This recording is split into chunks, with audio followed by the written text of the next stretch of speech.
Hey guys, tonight we're heading back to a place where sandals were fashionable, togas were sensible, and starvation was very much in season ancient Rome during one of its most brutal famines. Picture this. The sun has barely risen over the marble ruins, and the scent in the air is not great. The bakeries are closed, the forums are empty, and you, my friend, are standing in a crumbling alleyway staring at a single shriveled fig, as if it might sing you a song. So before you get comfortable, take a moment to like the video and subscribe, but only if you genuinely enjoy what I do here.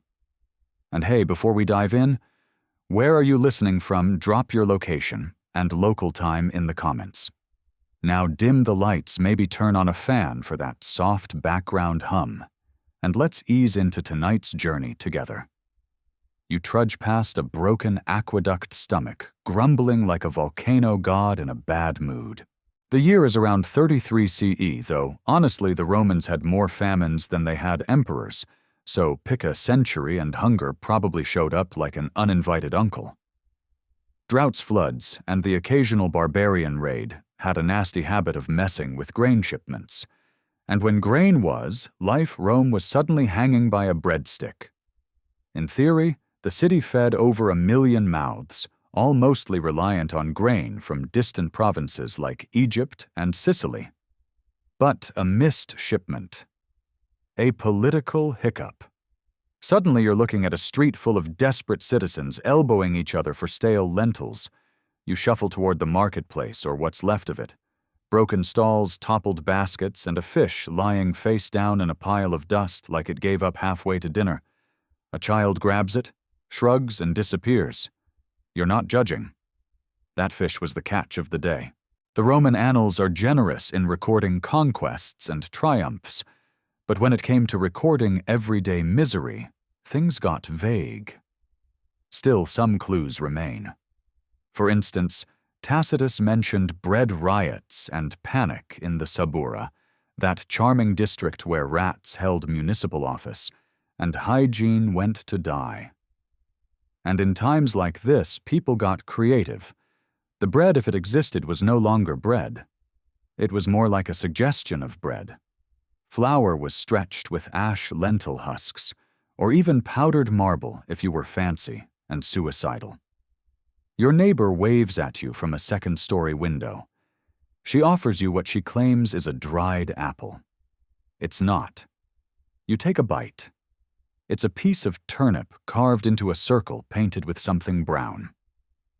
The taste, mostly regret. Historians still argue whether the infamous turnip coins were a satirical joke, a poor man's prank, or a genuine attempt to recreate forgotten fruit. Either way, someone definitely lost a bet. And then there's the black market. Oh yes, Rome had its own version of shady alley dealings. Instead of modern crypto scams, it was grain-hoarding counterfeit oil or stolen amphorae of wine that had been watered down so much it was basically juice for ghosts. Some rich senator, likely wearing too much perfume and too little conscience, bought up entire shipments of grain just to store it in his private cellar until prices soared. Meanwhile, you're out here debating whether that pile of moss on the curb has enough protein to justify the shame. Speaking of shame, you pass a public latrine. Someone's scavenging inside it. Don't ask. Just don't. You keep walking. Your toga feels looser every day. That's not fashion. That's famine. Still, there's a strange camaraderie in misery. A toothless old man hands you half of a stale barley cake. You thank him like he's given you gold. He smiles and tells you about the time he survived the famine of Tiberias. We ate boiled leather shoes, he says proudly. They were chewy, but they made you walk slower so you didn't get into fights. You nod politely and take another bite of your possibly moss snack. Honestly, it's not the worst thing you've eaten this week. And the government. Oh, they made speeches. They promised imports. They blamed the weather. They blamed pirates. They blamed the gods. But somehow it was always your stomach doing the suffering while their banquets continued.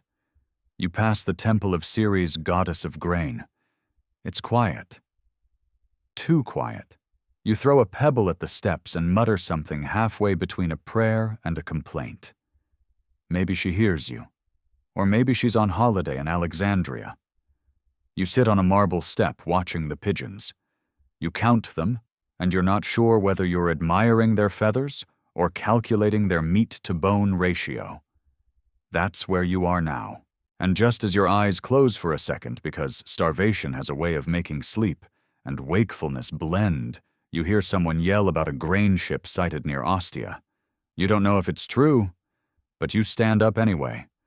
Because in Rome, hope comes in tiny, stale, nearly mythical loaves.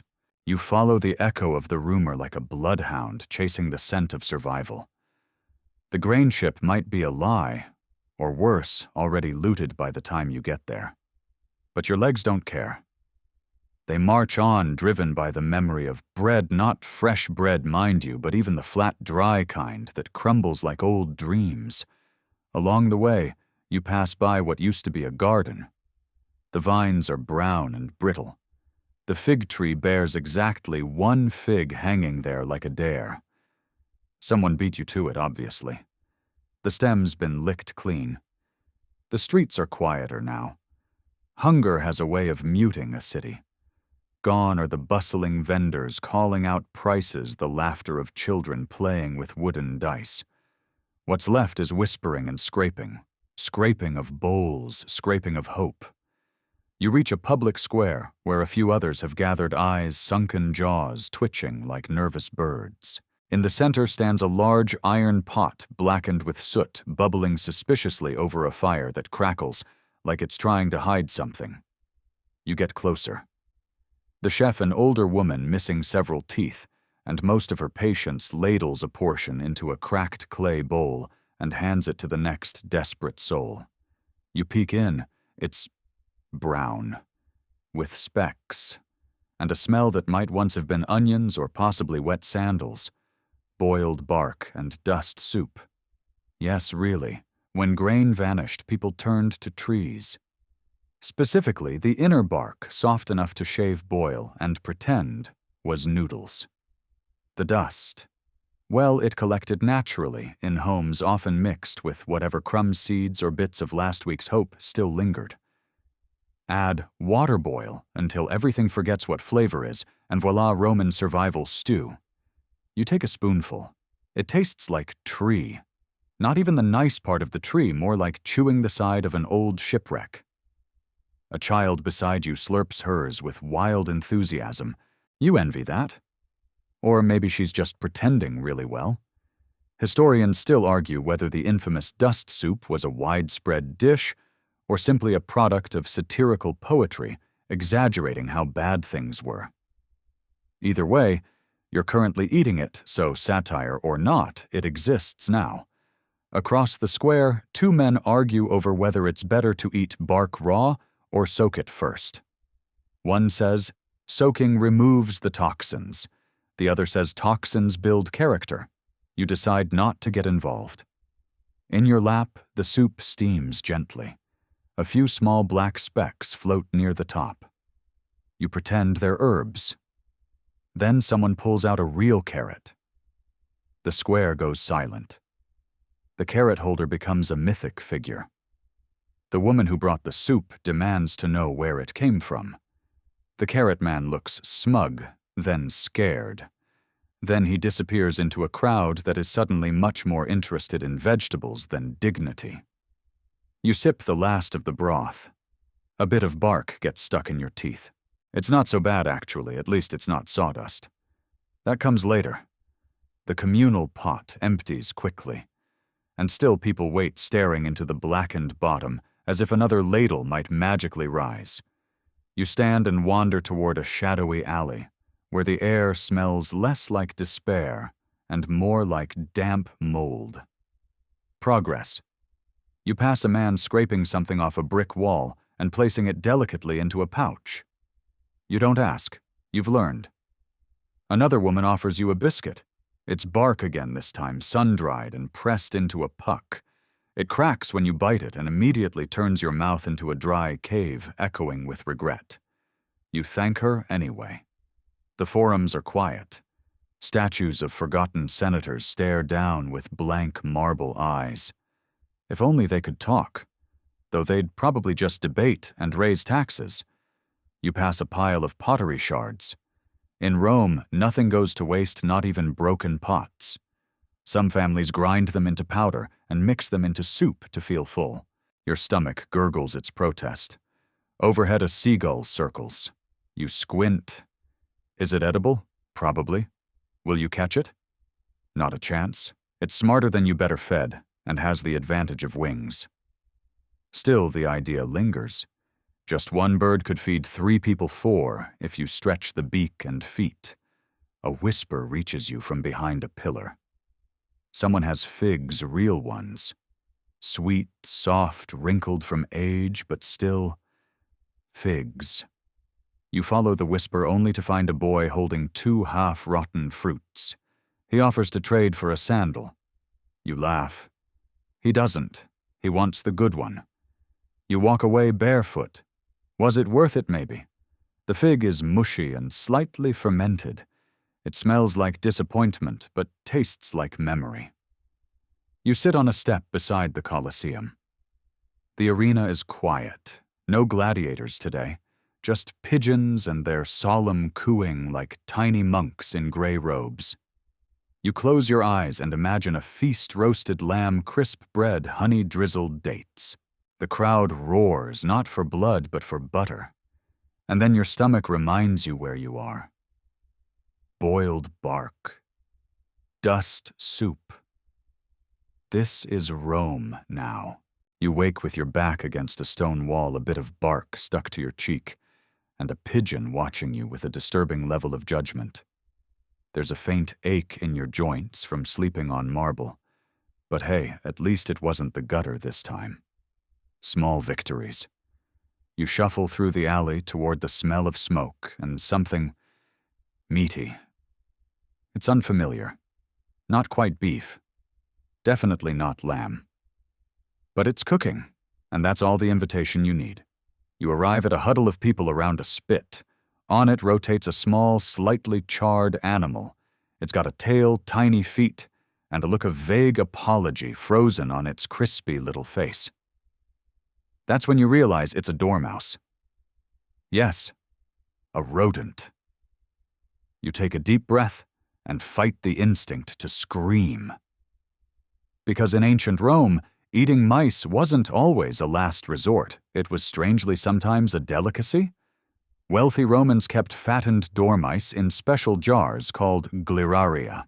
They'd feed them nuts and seeds, massage them with honey, probably then roast or stuff them with herbs. Gourmet stuff. Michelin star mouse. But this is famine mouse. No herbs, no stuffing, just mouse flame and fear. The man tending the spit gestures to you. 2 copper coins, he rasps. You don't have coins. You have half a sandal. It works. You hand it over and accept your roasted rodent with the dignity of someone who's just given up on social norms entirely. You take a bite. It's chewy. The skin crackles like old parchment. The meat, what little there is, tastes like overcooked chicken, but with emotional baggage. You chew slowly. A kid beside you eats his mouse on a stick like it's the best day of his life. You envy his resilience or perhaps his lack of taste buds. Historians still argue whether famine actually drove large populations to eat rodents, or if this was more localized, a practice revived from earlier culinary traditions. But you're not debating. You're digesting. You walk away, belly slightly fuller, pride considerably thinner. The city around you remains quiet, but more alive than yesterday. Hunger forces motion. You pass others grilling what looks like lizard tails and pigeon feet. The line between ingredient and accident grows ever blurrier. At one corner, a woman proudly presents a stew. You peek in and spot something floating that might be a rat's paw. She calls it city rabbit. You politely decline, stomach already auditioning a protest chant. Still, you begin to notice that survival here isn't always miserable. There's a strange ingenuity, a kind of culinary desperation that borders on genius. One boy is selling fried beetles wrapped in lettuce. He calls them Imperial Crunch. He even has a slogan better than bark. Honestly, he's not wrong. You head toward the Tiber River. People are gathered along the muddy banks, fishing with anything they can find, sticks, baskets, even bare hands. One man leaps into the water and emerges holding a squirming eel like he's just won the Olympics. Everyone cheers. He bows theatrically, then slips on a rock and falls back in. A round of applause, laughter. For a moment, it's not so grim. You sit on the bank and watch the water. A woman beside you offers half a boiled snail. You trade her a story about how you once thought eating a pine cone was a good idea. She laughs, then hands you the bigger half. Friendship forged by famine. Back in the city, the government has started pretending to help. There are rumors of ration tokens and grain distributions, but most of it goes to those with influence or muscle. You have neither. Just bark breath and a half-eaten mouse memory. You find a fountain. It's dry. Someone's using it as a fire pit. Clever. Roman architecture beautiful, but also flammable. Above you, a sign once advertising wine imported from Gaul has been hastily covered with new graffiti. It reads, "Mouse 2 coppers. Worms. 1, bark free." You walk past it and into the Subura again, where food trade and law have taken a short vacation. It's a place where alley chefs experiment wildly. You see a man flipping what looks like scrambled eggs on a slab of heated bronze. Someone asks where he got eggs. He doesn't answer. You decide not to ask either. By now you've learned the rhythm of survival: eat what you can, joke when you can't, and never look too closely at the ingredients. Your friend with the fake fig, remember her. She waves you over and offers a bite of what she calls pigeon surprise. It's not clear if the surprise is that it's pigeon or that it's food. Still, you accept. You've already crossed the mouse threshold. You sit beside her, nibbling quietly. Around you, the city exhales, tired, hungry, but still here. Because in ancient Rome, when the stomachs growl louder than the mobs, even rodents become cuisine. You awaken the next morning with a crunchy sensation between your molars. At first you think it's leftover mouse tail. But no. This, my friend, is something new. Something splintery. You poke around with your tongue and discover the culprit wedged behind your teeth: sawdust. Welcome to Rome's most controversial innovation in famine cuisine: sawdust bread. See, bread is sacred in Rome. It's panem, the panem of panem et circenses. The people can live without circuses, but bread not negotiable. So when flour ran out, and bakers still needed to supply loaves for a restless populace, they improvised. They added sawdust, specifically finely ground sawdust from non-toxic trees. Yes, there were bakeries where the back room had no sacks of wheat, only piles of pale shavings from freshly planed boards. Mix it with whatever flour remained, a bit of water, some old oil, if you were lucky, and bake until it resembles something like bread, but tastes like a handshake with a timber merchant. You find one of these bakeries a grand word for a hole in the wall with an oven, and a man who clearly hasn't slept since Caligula was coherent. He slides you a loaf. It's lighter than expected. Hollow, almost. You squeeze it, and it sighs. Not metaphorically, it actually wheezes out a puff of something that may once have been grain. You take a bite. The texture is like chewing a sandal wrapped in parchment. The flavor dry, like licking a bookshelf. But you finish it because your stomach has recently been very forgiving. Historians still argue whether sawdust was officially sanctioned or quietly tolerated. Some say it was forbidden by law, others that it was listed under emergency ingredients during extreme shortages. There's even a letter from Pliny the Elder where he grumbles about bread that shatters like pottery. Could have been poetic flair, or maybe he was just tired of eating trees. You sit down beside a collapsed column and listen to the baker shout at a dog trying to steal a loaf. The dog takes it, bites, drops it, and walks away with an expression that reads, "Not even I will eat that." Honestly, you respect the dog. Nearby, an old woman with more wrinkles than coins explains to a group of children that the key to making sawdust bread tolerable is soaking it in watered-down wine. You ask if she has any. She laughs and hands you a crust soaked in something suspiciously purple. You chew. It tastes like grape-flavored sandpaper. But it's moist, and in Rome, moist is luxury. Of course, not all the innovation stopped with sawdust. Enter the era of brick ash seasoning. Yes, some desperate households added powdered brick gypsum or even chalk into dough to give it heft. You're not sure if that counts as food or primitive dental work. And then came the lawsuits. A senator's wife allegedly broke 2 teeth on a loaf so dense it was rumored to have stopped a thief mid-robbery. The baker claimed it was a defensive recipe. She sued. He vanished. You wander toward a gathering crowd. Someone is selling artisan loaves. They look suspiciously like yesterday's artisan loaves. A clever rebrand. One man sniffs it and says it reminds him of his grandmother's hearth. You suspect he means the literal fireplace. Your next meal is handed to you wrapped in parchment, inside a slice of sweetbread made with a bit of honey twigs, and something the seller insists is plant flour. You don't ask. You just chew. It's fibrous. Your stomach makes a polite clunking sound. You ignore it. You begin noticing others walking strangely, a kind of cautious shuffle. Turns out sawdust bread doesn't pass well. It just sort of lingers. Roman physicians began noticing wooden-bellies patients whose digestive tracts had essentially become storage lockers for undigested fiber. One poor fellow was reportedly buried with a note. "May the tree now rest in peace." Whether that's a joke or a historical record, no one knows, but it makes you sip water more carefully.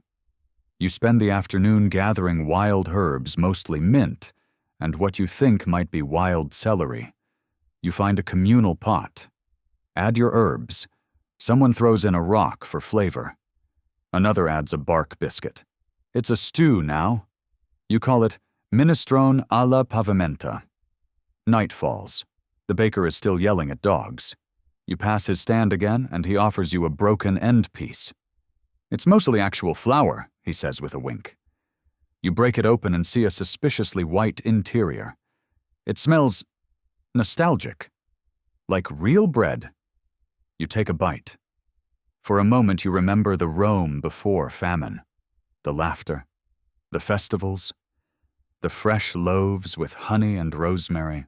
And even though this isn't that it's just a tired crust with a little too much pine scent, you let yourself believe. Because in a city that survives on splinters and sarcasm, even a slice of halfway real bread is enough to lift the soul. Your dreams that night are confusing. A chariot made of bread wheels, an emperor crowned in olives, and you floating gently in a vat of stew, whispering your name. You wake with a crust stuck to your face, and a neighbor muttering about her missing cat. You pretend not to notice. You absolutely did not eat a cat, you're almost sure. Today smells different, sharper, acrid. You follow your nose to a corner stall where a man in a smoky tunic is stirring something in a cauldron. The odor is intense, briny sour, and oddly fruity. He calls it spoiled olive surprise, and yes, that is the actual name. Let's be clear, olives in Rome were everything. Oil fuel food offering to gods. But when stored too long, or fermented by accident, or more often by laziness, they became something else. Enter the surprise. The man spoons a chunk onto a leaf and hands it to you. It's gray-green mushy and emits a faint fizzing sound. You hesitate. He insists it's aged. You're not sure if that's a culinary term or just an apology. You pop it into your mouth. It's aggressive, like a sour sock marinated in vinegar and ambition. The texture is halfway between paste and something that once had ambitions of being cheese. You chew. The man watches eagerly. You swallow. Your left eye twitches. He claps. You survived, he shouts, then turns to the next customer. You are apparently part of the marketing strategy now. Historians still argue whether Romans regularly consumed rotten olives, or if this was purely famine-induced. But archaeological digs have turned up amphorae containing olives in various states of fermentation, suggesting that at the very least the practice wasn't unheard of. Or maybe someone just forgot to clean out their pantry for 2,000 years. Later, you overhear a woman discussing a dish called olive jam, which is basically overripe olives mashed with crushed dates and salt. It sounds fancy until you learn that the dates were scraped off the temple floor and the salt was, well, maybe salt. You walk away with a strange aftertaste lingering in your throat, olive vinegar, and the ghost of regrets. By midday, the sun blazes and stomachs rumble across the city like a badly tuned choir. You wander toward the forum looking for scraps, rumors, maybe even a miracle. Instead, you find pigeons. Dozens of them. Pigeons were once a nuisance in Rome. They decorated statues with creative precision, interrupted Senate speeches, and generally flapped about being smug. But now they're missing, vanishing, suspiciously absent. You see a boy crouched near a ledge with a basket. In it, 2 pigeons. Still alive, he offers you one. Cook it slow, he says. Crispy wings, soft feet. You raise a brow. He grins. Only 5 coppers. Or trade. You trade your last chunk of bark bread and a promise you definitely won't keep. The pigeon blinks at you. You blink back. Then you walk away. It's not until you reach your alley that you realize you have no idea how to cook a bird. Fortunately, your neighbor the fig carver is an expert in culinary improvisation. She helps you build a fire with bits of an old cabinet and teaches you how to pluck. Feathers fly. Somewhere the gods sigh. Eventually the pigeon roasts on a spit. It smells heavenly. Actual meat-charred skin, a hint of ash and old cabinet. You share it with her, each taking turns chewing slowly, reverently. The bones are brittle. The silence between bites is sacred. You learn that Romans sometimes farmed pigeons, mostly for their droppings, excellent fertilizer, but occasionally as food. When famine struck, the flocks were easy prey. And yes, columba rustica. The humble street pigeon became an urban delicacy. The bones make a satisfying clink in the pot as you drop them in. Tomorrow's stew will have essence of bird. You feel rich. That evening, someone tries to sell you pigeon eggs. You decline. They look suspiciously like marbles dipped in ash. You sit by the fire as dusk settles. Across the alley, someone is bartering a sack of old raisins for a scrap of wool. A dog limps by with half a carrot. Somewhere a flute plays a melody that sounds like a lullaby for the hungry. And you, full for the first time in days, lean back against the wall and think pigeons aren't so bad. Better than bark. Better than dust. Better than olives that fizz. You close your eyes. For now this strange city filled with burnt feathers and splintered loaves has given you peace. Temporary, but real. Morning in Rome isn't marked by birdsong anymore, it's marked by the sizzle of desperation. You wake to the sound of something frying, not the cheerful pop-pop of olive oil and garlic. No, this is the spit-hiss crackle of something unidentifiable being coaxed into foodhood by sheer force of will. You rise, stretch your aching limbs, and follow your nose. A small crowd has gathered near a charred clay pot, balanced precariously on broken tiles. Inside, a bubbling stew, thick as gossip, simmers menacingly. Medicinal gruel, says the woman stirring it. She smiles like a street prophet selling snake oil, good for the gut, chases away demons, Demons, huh? At this point, your intestines are the demons. You lean closer. The pot emits an herbal stench mingled with something faintly metallic. Floating in the mix are wild garlic crushed fennel pebbles, and yes, something leafy that might be a shredded toga. You take a bowl, you drink, you regret. This is plague porridge, a popular urban legend, and occasional desperate practice during Rome's more apocalyptic seasons. People believed certain herbs and concoctions could ward off pestilence. Whether brewed by healers, charlatans, or well-meaning grandmothers, the concoctions usually involved whatever plants grew between cobblestones, ashes of cleansed bones, and in one case, powdered bronze. For immunity, allegedly. You remember the stories. A senator once swallowed 3 spoonfuls of ash and claimed he'd be immune to all disease. He died the next day, possibly from shame. Historians still argue whether these herbal stews were genuine folk medicine or ritual placebos passed down through communal desperation. What's certain is they weren't tasty, and some were outright toxic. After your bowl of death soup, you wobble to the fountain to rinse your mouth. It's dry again. Of course. So you resort to chewing mint leaves. Not for freshness, for survival. You meet a man selling small pouches of life salt. Inside dirt.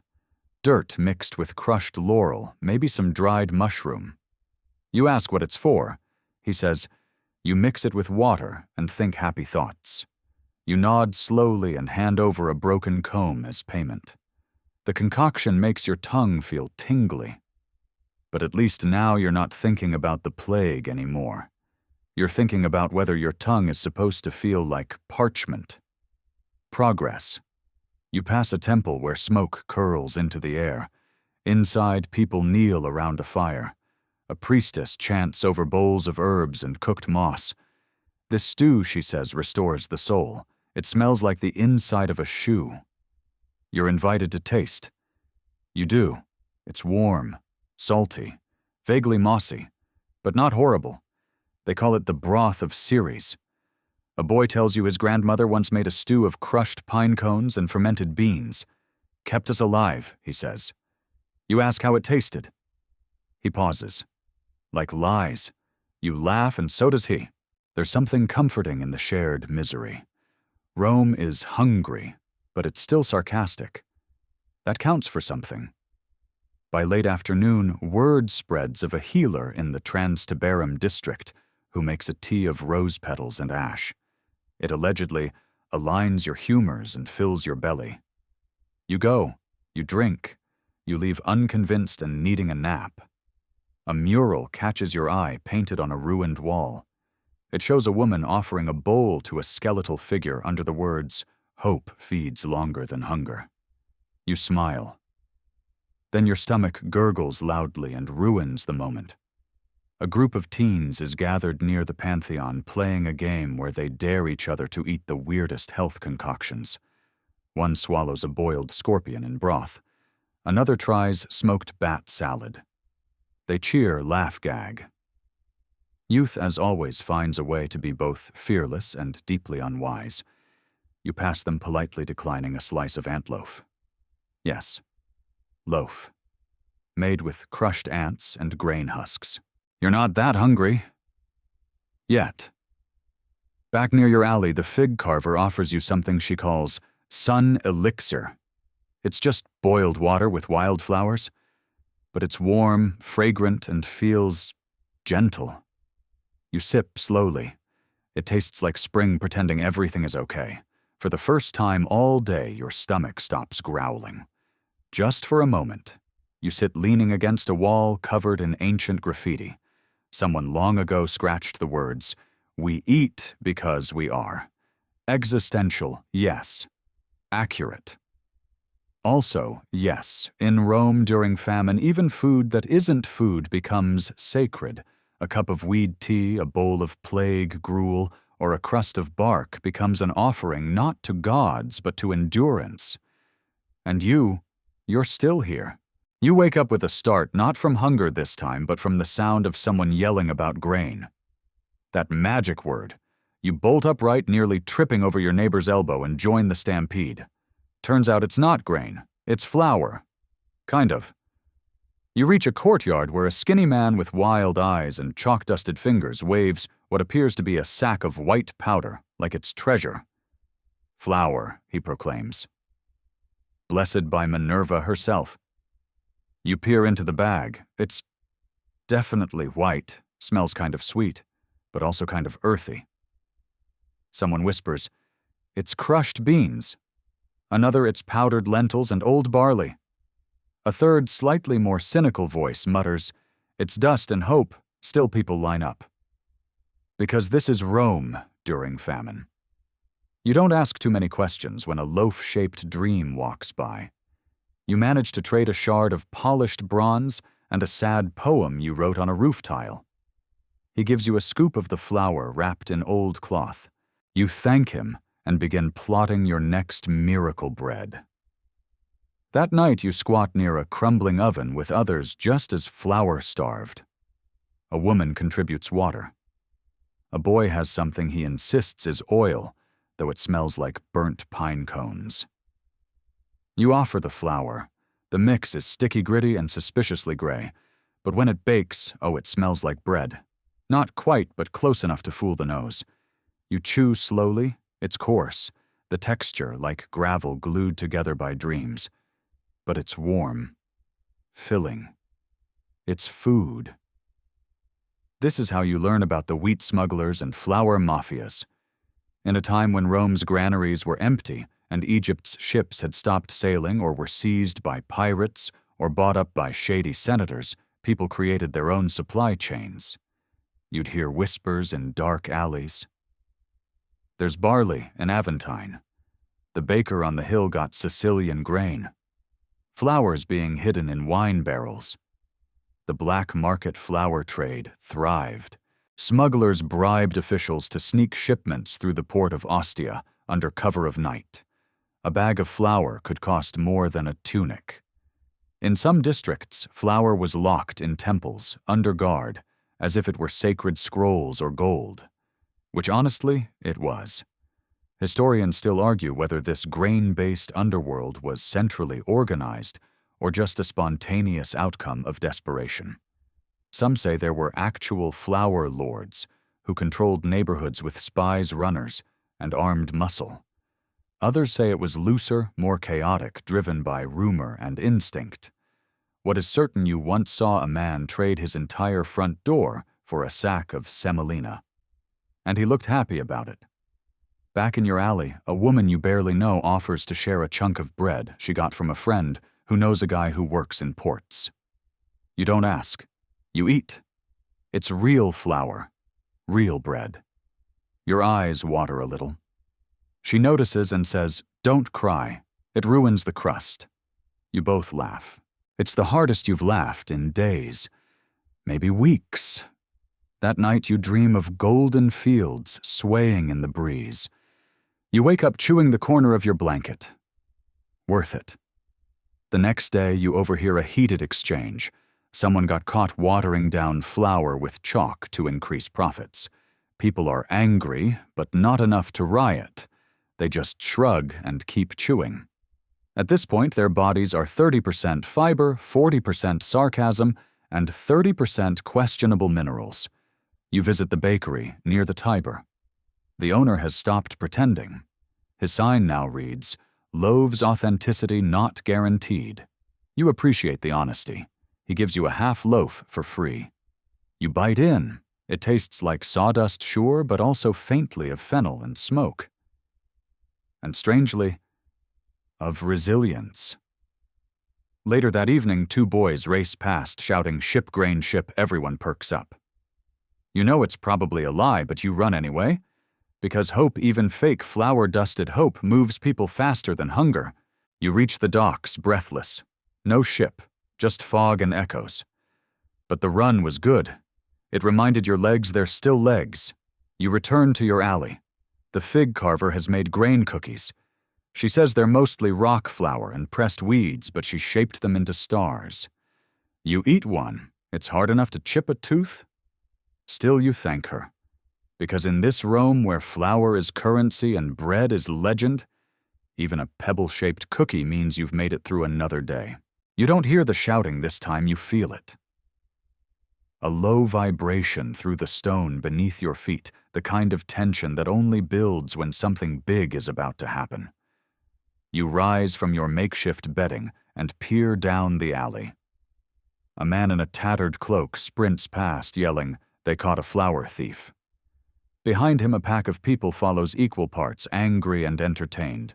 You follow too, because in famine, Rome drama is also food. The scene unfolds in a narrow courtyard near the baths of Caracalla. A scrawny teenager is tied to a broken pillar surrounded by guards and onlookers. His crime: stealing a bag of barley from a private merchant. A bag, not even ground into flour yet. One woman screams, "That was our barley." Another throws a clod of dirt. A third tries to trade the boy's sandals for the sack. You stand at the edge watching the guards debate whether to beat him or let him go. One leans over and mutters something about bribing the merchant to keep quiet. This is what famine does. It turns flour into politics and bread into power. Welcome to Rome's gluten-based black market. When the empire began losing control over its food imports, especially grain shipments from Egypt and North Africa, a vacuum formed, and that vacuum filled with the chaos of human enterprise. Suddenly, bread wasn't just something you ate, it was something you fought for, stole, hoarded, or politicized. Enter the flour mafias. They weren't wearing suits and sunglasses, but togas and daggers. These were organized groups, sometimes ex-legionnaires, sometimes just desperate families who intercepted grain convoys, bribed dock officials, or ran protection rackets for bakeries. Historians still argue whether these groups were coordinated networks or just spontaneous clusters of desperation. Some ancient graffiti in Ostia hints at grain kings who controlled entire neighborhoods. Other records suggest senators themselves backed these mafias, secretly hoarding while pretending to mourn. You remember hearing of one senator who imported an entire shipment of grain only to store it underground and release it slowly to inflate prices. They called him the wheat snake. No one ever proved it, of course. Rome had a way of letting the rich slip through the cracks, especially if those cracks were made of marble. Back in the courtyard, the guards finally release the boy after a merchant steps forward to claim the barley as donated. The crowd groans. No one believes it, but no one argues either. Hunger has worn them thin. You return to your alley. The fig carver meets you with a grim smile. "I traded my necklace for 4 cups of grain," she says. You nod. You don't ask what kind of grain. You both know it might be pebbles. That evening you gather with others by a clay stove built from bricks stolen from a crumbling villa. One man brings ground chickpeas, another some ancient oil that smells faintly of olives and wood smoke. Together you form patties, primitive falafel fried in desperation and a little too much heat. They're crunchy, earthy, strangely satisfying. You joke that you've started a restaurant. The fig carver suggests calling it La Famina. Laughter erupts, quiet, thin laughter, but real. For a moment you're not starving. You're dining. Then a shadow appears at the alley entrance. A man in a long embroidered tunic, clean-shaven, clearly not from here. He looks around and asks if anyone has Roman flour. Not grain, not chickpea meal. He wants real, milled, pale, white, Roman minted flour. Everyone laughs at him. He doesn't understand. Not yet. You offer him a bark biscuit and tell him it's a delicacy. He bites, chokes, and runs. You all laugh harder. Later you learn that in some parts of the city, flour became so valuable that people began forging it. Yes, counterfeit flour. Powdered chalk, crushed marble, even white clay. mixed with traces of real flour to give it smell and color. Entire shipments were sold under false pretense. And once a man tried to sell moonflower, claiming it came from a temple recipe found in a scroll buried under the Palatine Hill. It was dirt. Pure dirt. But he made a fortune before being chased out of the city by an angry baker wielding a rolling pin. You sit by the fire that night and eat a stolen crust, hard, jagged, slightly moldy. But mold means it was real flour once. You savor it like ambrosia. Someone begins playing a tune on a cracked flute. A lullaby soft and slow, winding its way through tired limbs and growling stomachs. You lean back against the stone eyes half closed, thinking, in Rome everything has a price. Even dreams of bread. You don't hear the shouting this time, you feel it. A low vibration through the stone beneath your feet, the kind of tension that only builds when something big is about to happen. You rise from your makeshift bedding and peer down the alley.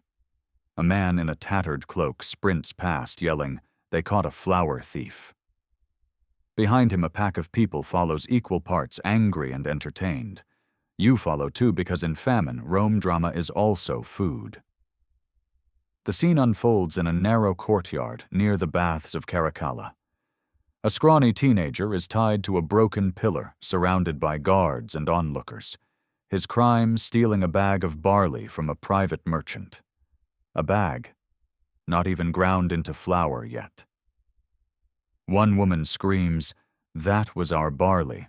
Another throws a clod of dirt. A third tries to trade the boy's sandals for the sack. You stand at the edge watching the guards debate whether to beat him or let him go. One leans over and mutters something about bribing the merchant to keep quiet. This is what famine does. It turns flour into politics and bread into power. Welcome to Rome's gluten-based black market.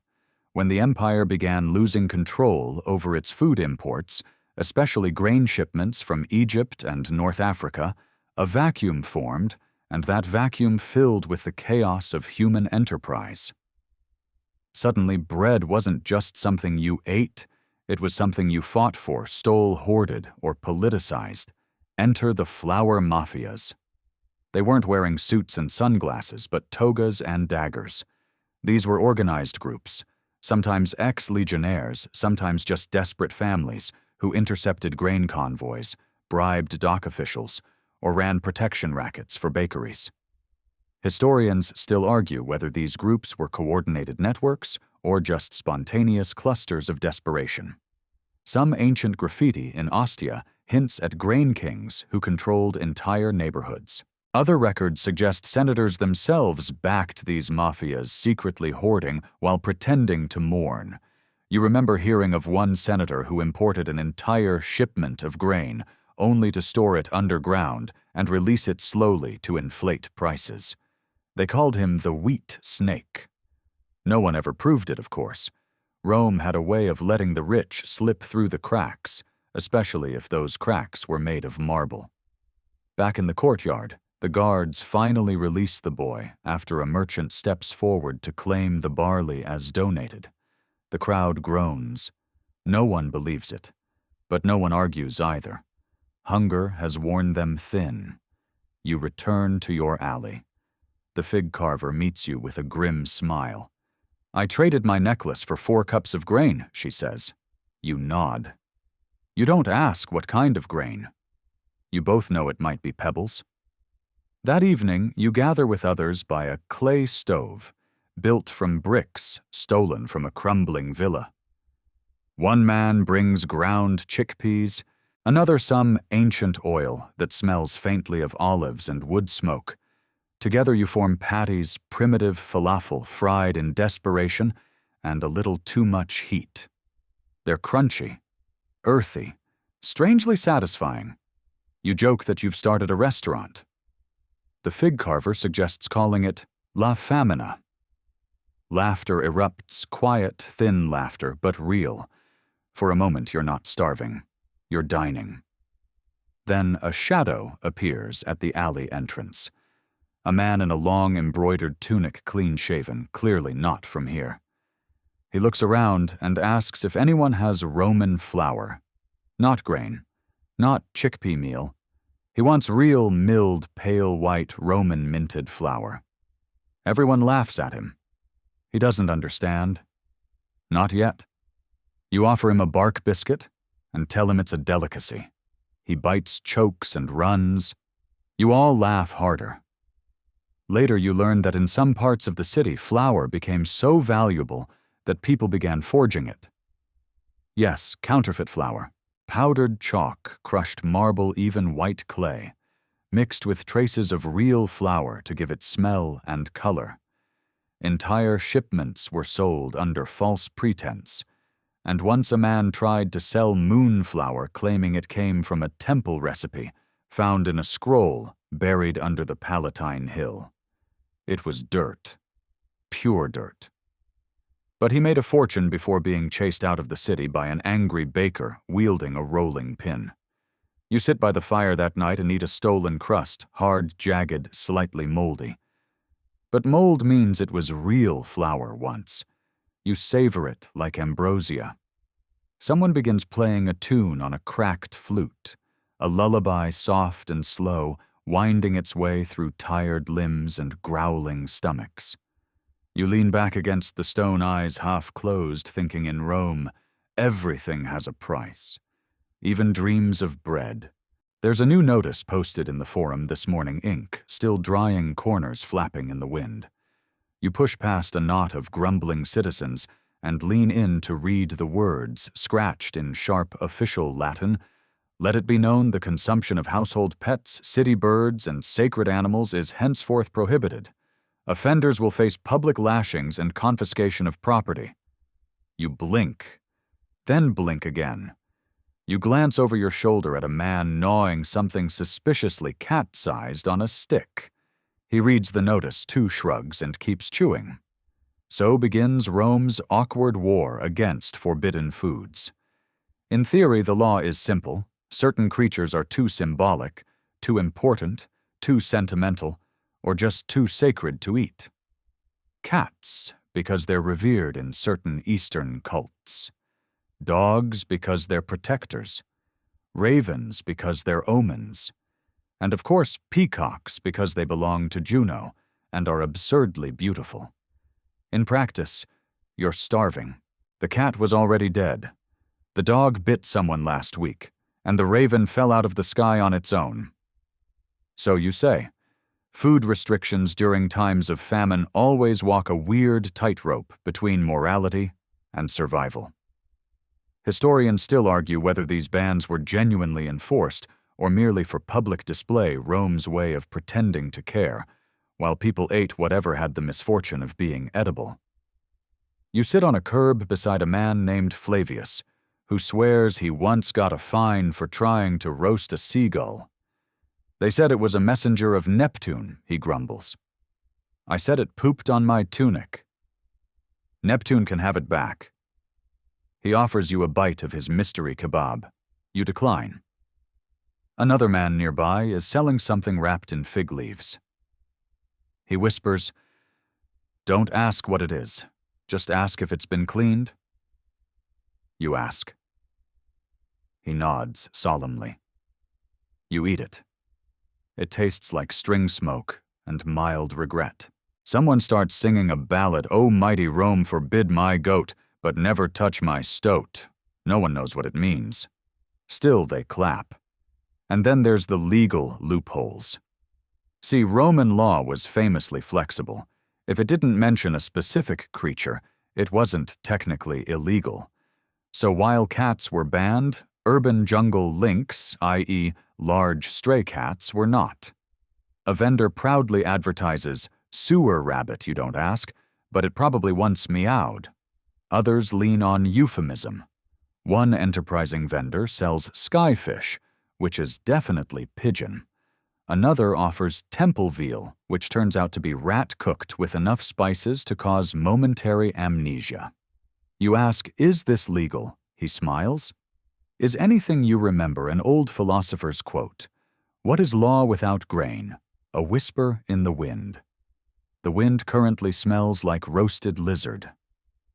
Still, the Romans try.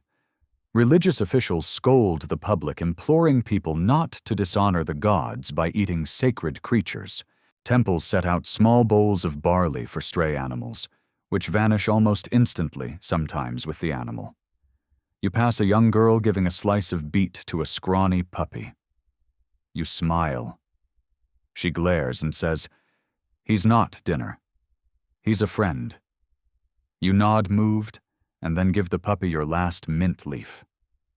That night you return to the alley and find a commotion. Someone's been caught roasting a raven, not even trying to hide it.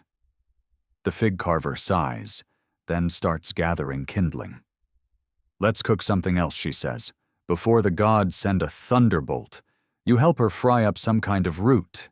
It's bitter, crunchy, and has the texture of roasted fingernails. But hey, it's legal. Across the alley, a group of older men debate whether eating snakes counts as sacrilegious. Depends on the snake, one says. Was it sacred or just rude? The debate lasts an hour, interrupted only when someone brings out a snake, and they all scatter. As you chew on your legality-approved root chip, you realize something. In Rome, rules exist, but hunger rewrites them. It softens their edges, bends their meanings, blurs their purpose. It's hard to remember sacred when your stomach is louder than the priest. You look up at the moon, pale and round, like the bread you used to know. A guard patrols the street eyes, scanning for lawbreakers. Behind him, someone tiptoes past, carrying a suspiciously round bundle that squeaks, once then goes silent. You say nothing. You chew your root. You survive another day. Because in the courts of famine, the verdict is always the same: guilty of wanting to live. The sun creeps over the rooftops like it's embarrassed to rise. Another morning, another day of not quite knowing what you'll eat, or if you'll eat, or whether that mysterious red pudding you saw yesterday was made from fruit or fingers. Today you try something different. You head toward the market square, not for buying, of course. Buying is for people with coins. You're here for dumpster diving, though the Roman term would probably be something like treasure foraging in post-consumption receptacles. Behind the market stalls lie heaps of yesterday's hopes, half-rotten vegetables, smashed, amphorae, spilled grain, swept into corners, olive pits, licked clean and tossed aside. You and half a dozen others pick through it like archaeologists of failure. You find half a turnip with teeth marks. You nod approvingly. Pre-chewed means it's soft. Into the pouch it goes. A baker's assistant dumps a bin of burnt crusts onto the cobblestones. They vanish like magic snatched by mother's beggars, a dog with no tail, and a man wearing half a toga like a scarf. You dive into the pile and emerge with a charred hunk that smells like history. And regret. You chew it anyway. Historians still argue whether Romans engaged in organized scavenging or if it was simply individual desperation. But ancient sources mention night gleaners' figures who roamed markets after sundown, scooping up the edible, the borderline, and the boldly inedible. You see one now, a woman with 2 baskets, one for food, one for things that might become food with enough imagination and salt. She shows you her prize, a wilted cabbage leaf, a fishbone, and a handful of what might be apple peels or parchment. You trade her a moldy fig in exchange for half the fishbone. You've learned to savor the illusion of flavor. Then you hear a rustle from the forum's drain channel. A teenage boy crawls out triumphantly, holding what appears to be a slightly used sausage. No one asks how or where he found it. He's a hero now. They call him Dranus Maximus, King of Scraps. You offer him your burnt crust in homage. He accepts with solemn dignity. Back near the bathhouse ruins, someone's built a pot from broken tiles, and is boiling cabbage water, which is really just water that once met a cabbage and then separated due to irreconcilable differences. You take a sip. It's hot. It's wet. You call it soup? There's a technique to this, scouring temples after festivals, watching for careless vendors who drop things intercepting animals mid-meal. You once saw a man challenge a goat for a melon rind. The goat won. But the man got the seeds. One trick involves bread shadows. You follow a wealthy citizen to a bakery and pray for crumbs to fall. If they do, you pounce. If not, you pretend you were tying your sandal. Even if you don't have sandals, you reflect on your diet, bark, rodents, shadow bread, illegal pigeons, and now a half turnip you named Marcus, because you'll miss him when he's gone. A woman near the temple offers you spice dust scrapings from the floor of a spice vendor, mixed with flour and pressed into cubes. You trade a piece of broken comb and a joke about Nero. She laughs. You get 2 cubes. It's your best deal all week. As the sun peaks, trash piles begin to steam. You and your fellow gleaners retreat into shade. Someone's carved long live lentil broth into the wall, and someone else added, if found. You nap.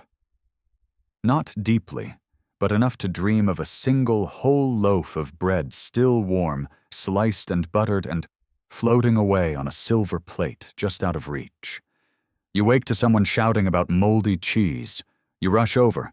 It's real green cracked, but cheese. You lick it. Then you pass it on. Communal luxury. Later, near a sewer grate, you find a cluster of fig skins and a grape stem. You chew slowly, eyes closed, pretending it's wine and fruit. The man next to you taps your shoulder and whispers, "Don't eat the yellow stuff." You nod. Good to know.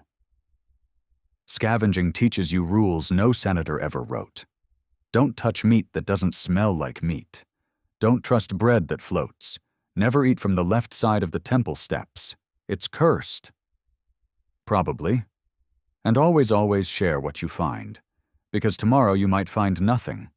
You return to your alley at dusk, pouch half full of edible-ish fragments and memories of almost food. The fig carver smiles at your bounty.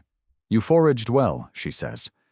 Tonight we dine on everything and nothing. She makes pan stew everything in one pot, from turnip skins to fig seeds to your heroic fishbone. It bubbles, it hisses, it exists, and when you taste it, it tastes. Not terrible, which in Rome counts as a feast. This morning there's a rumor.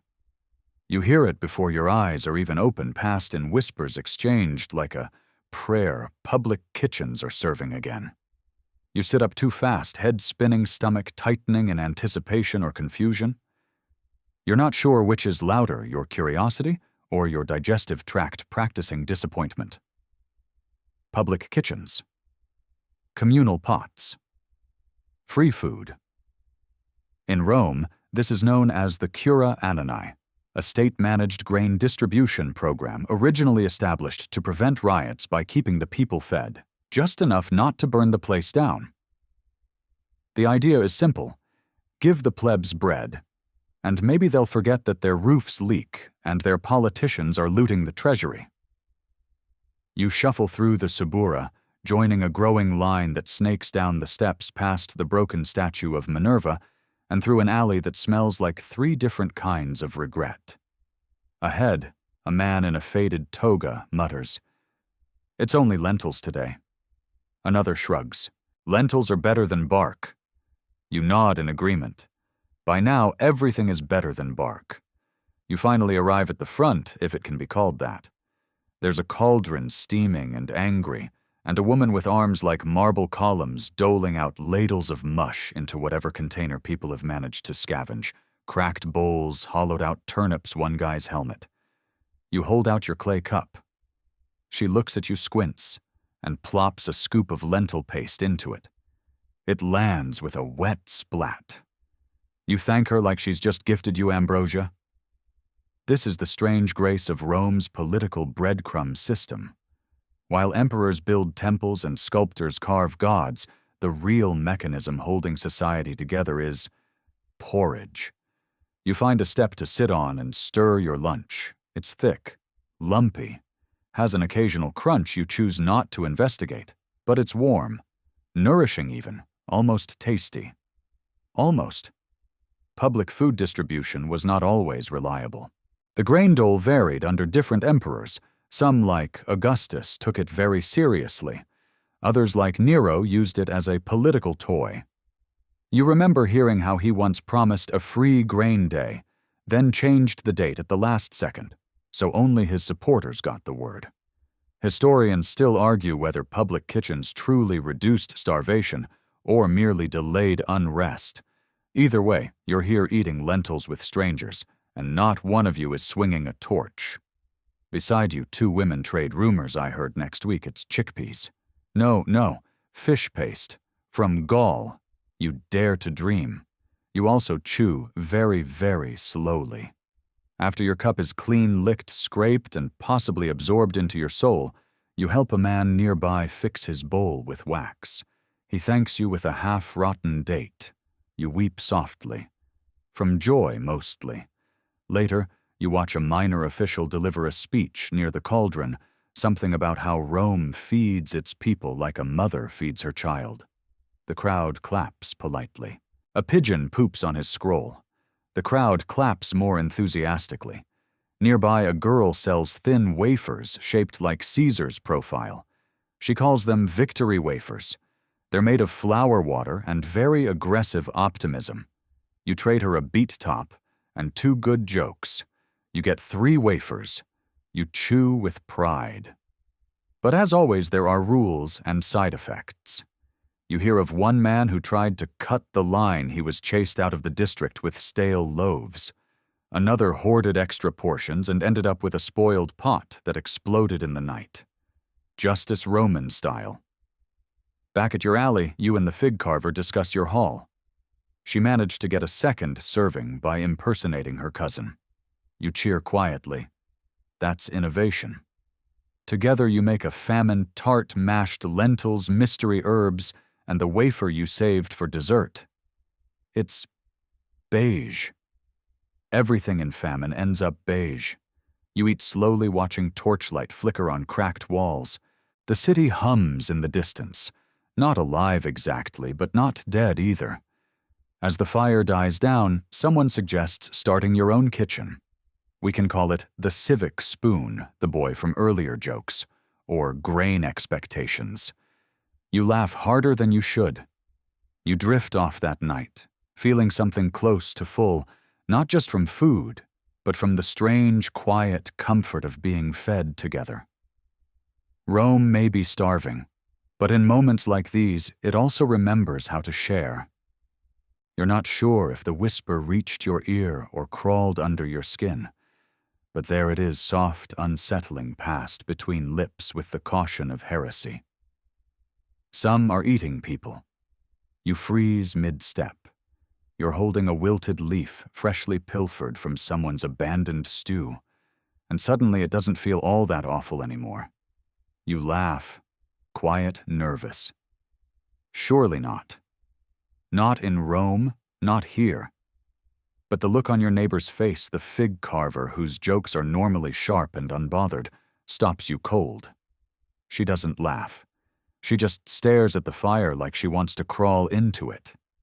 This is the cannibalism conundrum.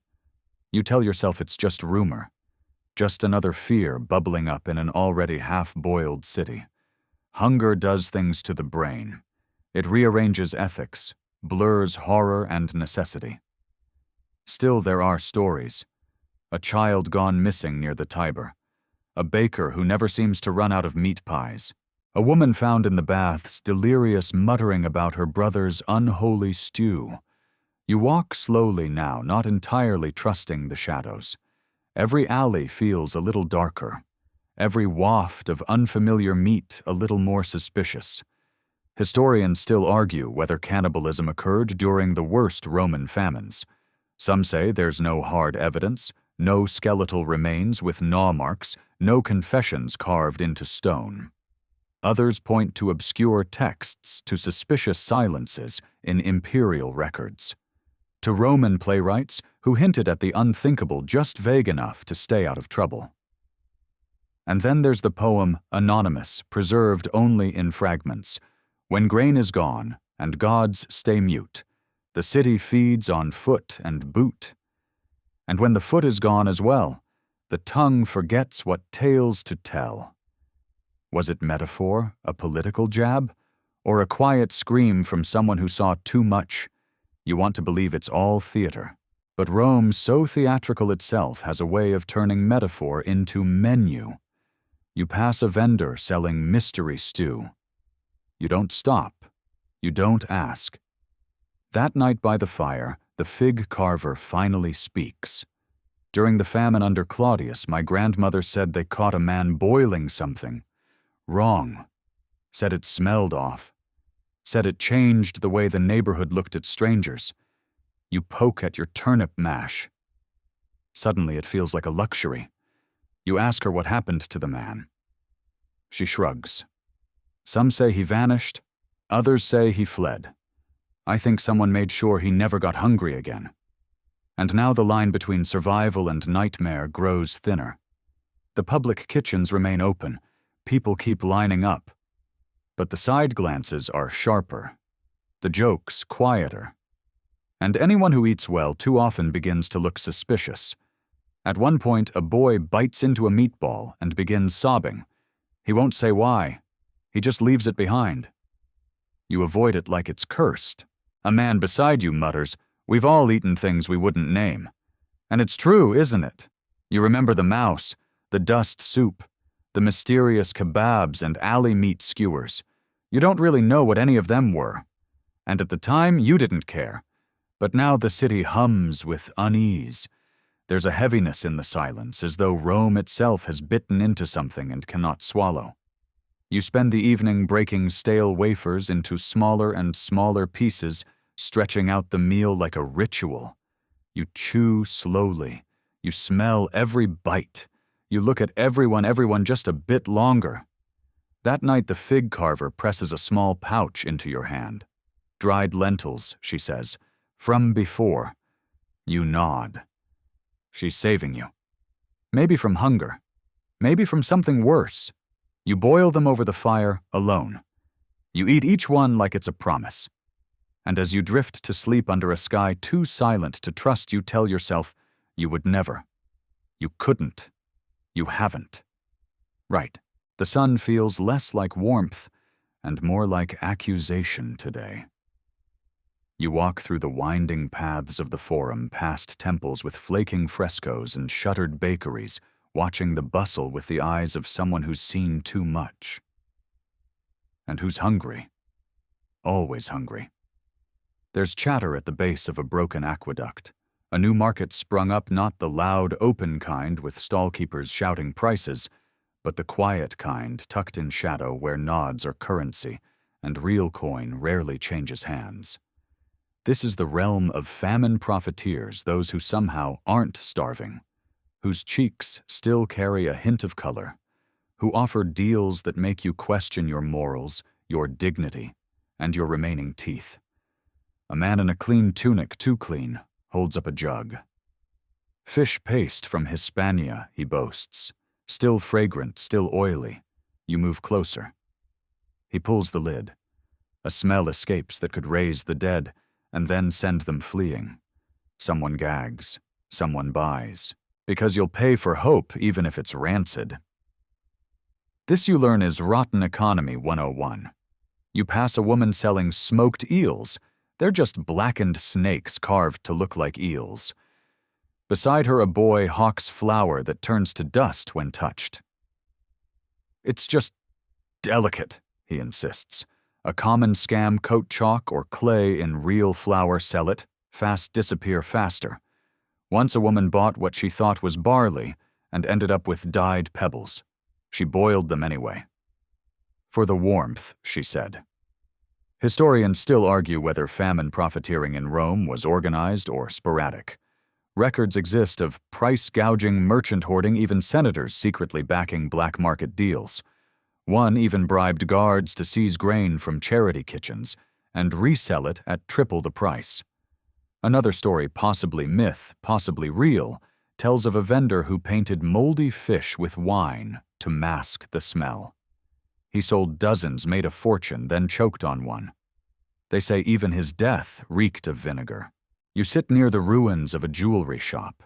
The gold is long gone, but now someone sells pocket soup, thick broth, reduced to paste and pressed into coins. Just add water. Or hope. You try one.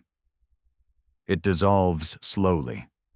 The flavor salt despair and a faint note of something fishy, possibly metaphorical. Nearby, a man whispers offers for real Egyptian flour. He opens a pouch. Inside dust and crushed parchment. He smiles. Imported scrolls. Technically grain-based. You move on. Some get rich, you realize. Richer than ever. They buy up the last sacks of millet and demand rings, heirlooms, even people. A woman in the alley says she traded her father's sword for 3 onions. They were worth it, she whispers, eyes shining with strange satisfaction. But not all rotten deals are made with food. A man offers you employment. Carry a bag. Don't ask what's inside. Guard a wagon. Don't peek inside the crates. You decline. He shrugs. Someone else accepts. Later you see that wagon overturned in a ditch. Broken crates, empty, blood on one. You don't ask. The fig carver returns from the market holding a loaf that smells sweet. She won't say how she got it. You share it in silence. It crumbles easily, almost like cake. For 5 bites, the world is soft again. At sunset, the profiteers retreat. They don't need to stay out late. They've eaten. You watch one slip into a villa, the kind with working fountains and guards who don't look hungry. You sit on the steps of an abandoned bathhouse, chewing a root with the texture of rope. A boy beside you opens a meat jar. Inside something gray. He beams. Bought it for 3 copper. Seller said it used to moo. You're not sure if that's reassuring or deeply concerning. You decline? Politely. That night, the fig carver lights a small fire and tells you about her cousin who once cornered the wheat market in Pompeii. Made a fortune before the volcano. You raise a brow. So she shrugs, karma wins sometimes. You laugh. It's tired, dry, but honest. Before sleep, you whisper a promise to yourself. If you ever get rich, you'll give bread away. Warm, real bread. Every day. No vinegar fish, no dust flour, no lies. Because Rome is bleeding coins, rotting morals, and gnawing on itself. And someone needs to remember the taste of kindness. Tonight you sit in the quiet. Not the silence of peace, but the kind that settles after everyone's too tired to speak. The fire's just embers, now glowing softly, more for comfort than heat. The fig carver is asleep, curled against the stone like a folded letter. The boy with the used to moo jar is humming faintly beside the stairwell. No one's fighting. No one's trading. Just breath, the occasional stomach grumble, and the crackle of ash shifting like memory. And in this dim hush, you remember the story. Hope in a hollowed loaf. It begins with a man, not a hero, just a baker. His shop was nothing special, 4 walls, a clay oven, and a cat that never paid rent. But when the famine came, he didn't board up. He didn't hoard. He did something strange. He kept baking. Not with flour, there was none. But with anything else. Ground chickpeas, mashed figs, boiled bark, yes, but also dried weeds, ground herbs, even chewed grain that had been spat out by children and saved like treasure. He kneaded it with patience, baked it with borrowed fire, and cut each loaf into 10. Then he gave them away. He didn't ask for coins or favors. He didn't post signs. Just left slices wrapped in palm leaves on doorsteps at dawn. People called him mad. They said he'd starve. But he kept going. And slowly others joined. A pot of leftover lentils, a wedge of old goat cheese. One woman planted wild celery in her courtyard and let anyone pick it. And together quietly, they built a kind of underground garden. Not in the literal sense, though a few did dig small patches between rubble and ruins, but in the sense of generosity, the type that flowers even in dust. You've heard whispers of these gardens, hidden courtyards with herbs, fig trees behind broken walls, root vegetables growing beside aqueducts. They call them hope loops, places where food appears not bought or bartered, but given. You don't know where they are, but tonight, as the wind picks up and carries the scent of mint and wood smoke, you believe in them. Historians still argue whether these stories are real. There are no inscriptions, no official decrees, just mentions in old journals, half-faded graffiti. Blessed be the baker of 10 slices. A child's drawing of a tree with roots in a loaf. No records, but plenty of footprints. The fig carver stirs. You tuck the last crust you saved into her hand. She mumbles thanks in her sleep. Across the alley, someone begins to sing. A lullaby. Ancient.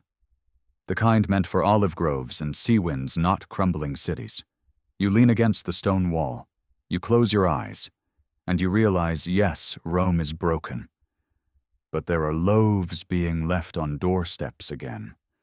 And sometimes, just sometimes, the taste of kindness is enough to keep you alive. Now let your breath slow. The fires of ancient Rome fade behind your eyes, replaced by soft shadows and distant dreams. You're no longer wandering through alleyways or counting crusts. You're warm, now wrapped in a calm evening, surrounded not by hunger, but by quiet. Feel your limbs grow heavy like stones resting beside a riverbank. Let your hands unclench. There's nothing to hold, nothing to reach for. Not anymore. The noise of the city has dulled into a hush. Even the whispers have fallen still. All that's left is the faint rhythm of your breath, soft, steady, almost a lullaby. And in the distance, imagine it now, a garden growing, tiny green leaves pushing through ancient cracks, a tree reaching toward a faded sun, a hidden loaf wrapped in leaves still warm. You're safe here. No need to trade, no need to run, no need to choose something strange and hope it won't bite back. Here in this stillness there is enough. Let that feeling wrap around you, like a borrowed cloak, like the warmth of a fire you didn't have to build. You are not alone in this quiet place. You are full. You are home. And above all, you are gently drifting. Let the story fade like embers. Let sleep carry you.